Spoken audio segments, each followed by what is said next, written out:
Halo adik-adik, berjumpa kembali dengan Kak Tiar pada video pembelajaran sosiologi kali ini. Nah, adik-adik, menyambung pada video selanjutnya, mari kita akan pelajari mengenai paket 3, yakni tentang globalisasi bagian pertama bersama saya Kak Tiar.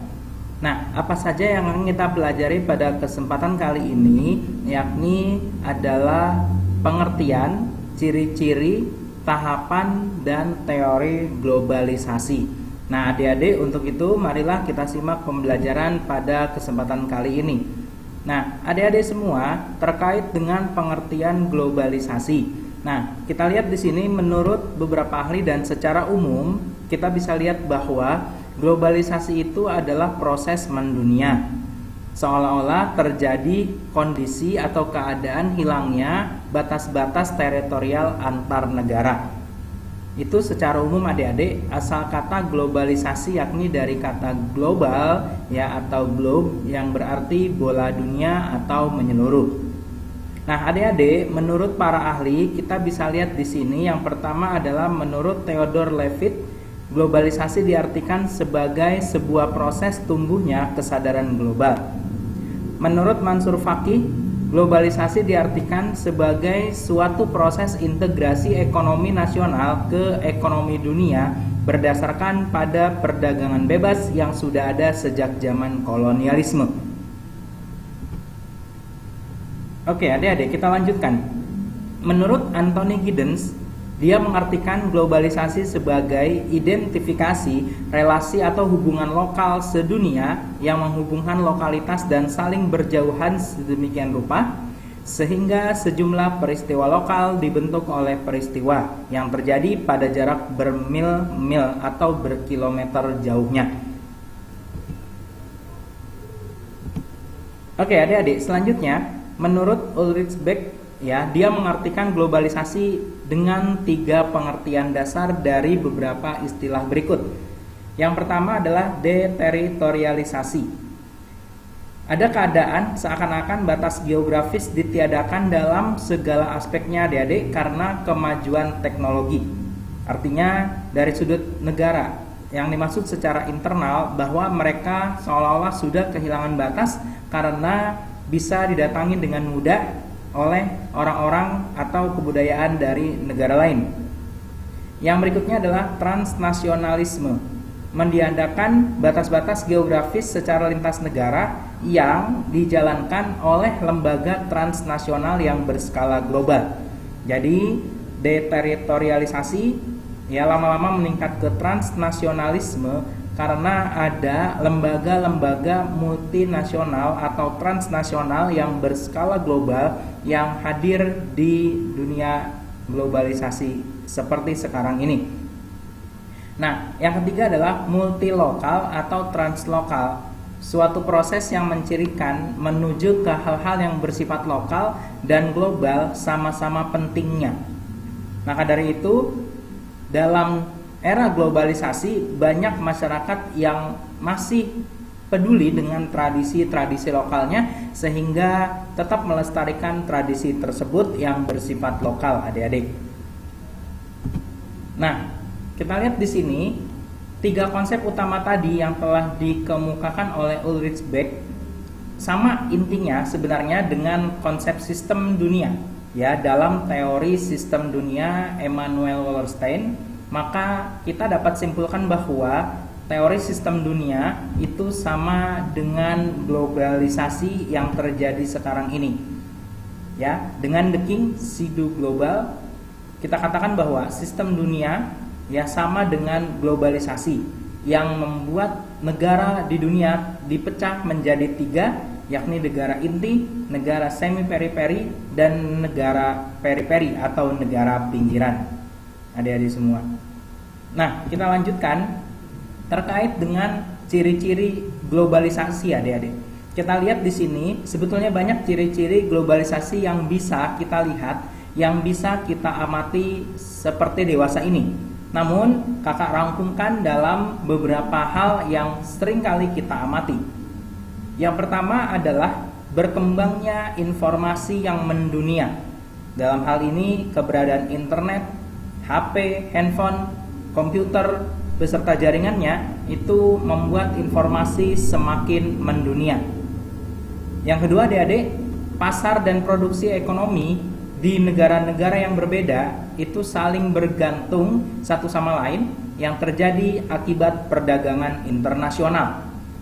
Yang ketiga, terjadinya interaksi kultur, interaksi budaya melalui media massa dan sosial media. Maka terjadi difusi budaya atau penularan kebudayaan. Yang berikutnya adalah terjadinya standarisasi, baik mutu, keahlian, baik itu mutu, keahlian dan hal lain sesuai dengan standar internasional. Yang berikutnya adik-adik, terjadinya homogenisasi rasa. Nah, di sini bisa kita tandai, bisa kita lihat dan dengar sendiri adanya industri misalkan kuliner yang mendunia. Industri kuliner di sini kita lihat misalkan resto cepat saji hamburger McDonald. Nah, itu menjadikan orang sedunia akrab dengan hamburger. Berarti lidahnya disetel sebagai lidah hamburger. Dan ini jika dibiarkan terus-menerus maka akan membahayakan makanan-makanan atau kuliner-kuliner lokal kita, adik-adik. Nah, yang tadi kita bahas bersama ini dia beberapa contohnya, ada penyebaran internet dengan teknologi handphone yang sudah sangat canggih. Misalkan lagi ada standarisasi internasional. Kita lihat di sini ada orang Indonesia yang sudah punya SIM internasional. Dan tentunya misalkan makanan cepat saji kita ambil di sini adalah McDonald, adik-adik. Nah, ini adalah contoh-contoh dengan gambar dari ciri-ciri globalisasi yang ada. Nah, adik-adik, mari kita lanjutkan pembahasan kita tentang tahapan globalisasi. Di sini kita lihat tahapan globalisasi menurut Thomas Friedman. Kita lihat sesuai ilustrasi yang telah kita lihat bersama, ternyata globalisasi itu sudah ada 3 tahapan hingga saat ini, adik-adik. Yang pertama adalah globalisasi versi 1. Nah, ini kalau kita belajar sejarah, kita akan mengingat materi penjelajahan samudra, kolonialisme dan imperialisme. Kenapa begitu, adik-adik? Karena pada era Columbus 1492 sampai era 1800-an itu globalisasi terjadi dengan cara perjalanan lewat laut. Artinya globalisasi versi 1 ini menyusutkan dunia dari besar, dalam tanda kutip dari besar menjadi dunia yang sedang. Akan tetapi memang dilakukan dengan kekuatan otot, senjata dan secara paksa. Adik-adik, sehingga globalisasi versi 1 bisa dikatakan sebagai awalan. Yang kedua, globalisasi versi 2 ini berlangsung pada era 1800 sampai tahun 2000-an kemarin. Intinya adalah globalisasi versi 2 ini menyusutkan dunia dari yang sedang melanjutkan yang globalisasi versi 1 menuju ke yang kecil.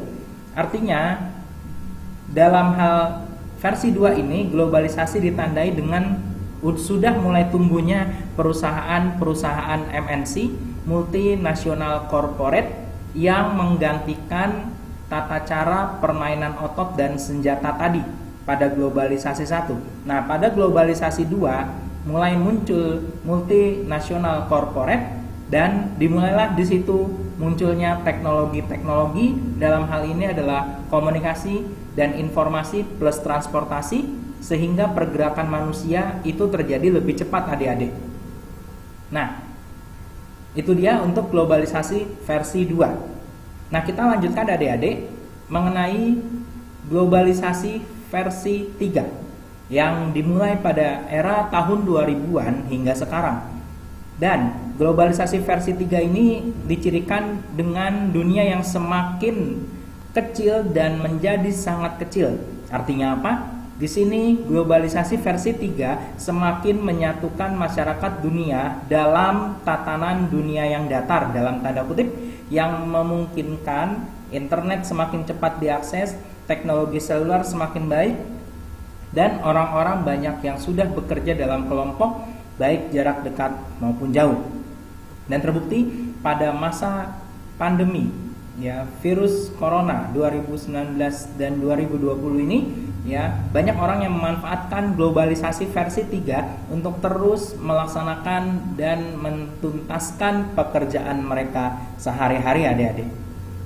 Nah, untuk itu mari kita lanjutkan dengan teori globalisasi. Nah, kalau tadi tahapan globalisasi sudah, sekarang mari kita lanjutkan ke teori globalisasi. Nah, adik-adik semua, orang-orang yang memaparkan tentang teori globalisasi ini adalah Cochrane dan Payne. Ini teori yang cukup terkenal, dan orang-orang yang hidup pada era globalisasi kita namakan globalis. Nah, globalis ini dalam skala yang kecil dan dibagi-bagi lagi, ya, adalah kelompok yang percaya bahwa globalisasi itu adalah sebuah kenyataan yang memiliki dampak yang nyata terhadap bagaimana orang dan lembaga di seluruh dunia itu berjalan atau beroperasi, adik-adik. Namun, seperti tadi yang telah kita bahas di awal, bahwa globalis ini akhirnya terpecah dalam melihat bagaimana globalisasi itu sendiri terjadi. Nah, untuk itu adik-adik, mari kita lihat bagaimana perbedaan pendapat dari kaum-kaum globalis ini. Yang pertama adalah adanya kaum globalis positif dan optimis. Mereka ini menanggapi baik dengan adanya globalisasi dan menyatakan bahwa globalisasi akan menghasilkan masyarakat toleran dan bertanggung jawab, adik-adik semua. Berarti dalam tahap ini mereka percaya. Dan yang berikutnya, globalis pesimis adalah globalisasi atau globalis yang menyatakan bahwa globalisasi itu bikinan Amerika, merusak jadinya. Itu globalis yang pesimis. Lalu ada kaum tradisionalis, adalah kaum yang memang tidak percaya bahwa globalisasi itu lagi terjadi, adik-adik, hanya mitos aja katanya. Lalu kaum transformalis, ini kaum tengah. Mereka bilang di satu sisi memang globalisasi itu ada, tetapi janganlah dianggap berlebih. Tapi di sisi lain akan sangat bodoh bagi masyarakat menganggap globalisasi itu tidak ada. Ya, adik-adik semua, jadi seperti itu tahapan atau tanggapan orang-orang terhadap globalisasi. Nah, kita lihat lagi di sini faktor pendorong globalisasi. Ada faktor dari dalam, ada ketergantungan sebuah negara terhadap negara lain, ada kebebasan pers, ada berkembangnya transportasi dan demokrasi pemerintahan, dan berkembangnya cara berpikir serta pendidikan masyarakat. Artinya, faktor internal ini adalah faktor yang berasal dari dalam negara tersebut. Kalau faktor pendorong globalisasi eksternal adalah perkembangan iptek, tentu ini dari luar negeri juga ada, kesepakatan internasional, adanya pasar bebas, keberhasilan perjuangan pro-demokrasi, meningkatnya fungsi dan peran lembaga-lembaga internasional, berkembangnya HAM, serta kemudahan dalam melakukan migrasi, adik-adik. Nah, ini dia faktor-faktor pendorong globalisasi.